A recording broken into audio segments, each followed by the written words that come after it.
Went ahead, bought the replacement parts. Take a look at that. You get one each. You have to order individually. They don't come in a pair. Something to note is that it comes pre-installed with that pin that's holding it in place. So after we bolt this into the oven door and connect this door into the oven, then we'll go ahead and remove that pin. It will be good as new. Here's the problem we're trying to solve on this oven. Door will not close all the way. You push it shut and it just falls forward from the weight of the door because the springs are too tired. When you open the door all the way here, you'll see that at the hinge itself, there's a little hole, and we're going to put these little bolts in there that'll lock out the spring and allow us to remove the oven door completely just by putting those little pins in on each side. I just put that bolt in by hand and tightened it slightly.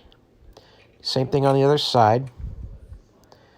When you got those in there, you'll be able to just slightly close the door, and you'll disconnect the spring from holding on to the main part of the oven and let you just pick the door up and out.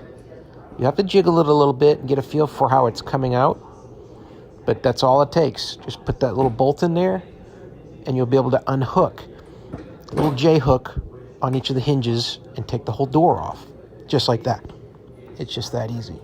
You're going to want to put the oven door on something that won't scratch and then remove the screws that are on all sides of the door, and you'll be able to take the inside portion right off, and that's where your old springs are attached, and then put the new springs in that spot.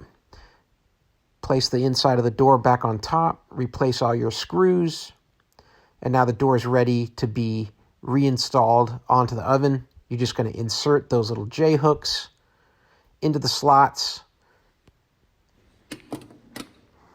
and when those are in place, you can push down on the door a little bit, and then you can remove each of the pins, one on each side. If they're hard to grab, maybe grab a pair of pliers and you can just pull it out, but they're in there loosely as long as you're pushing down the door to remove that tension.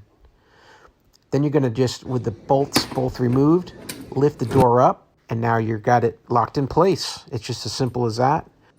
And when you close the door, now it's going to stay all the way up because that spring tension's enough to hold it now.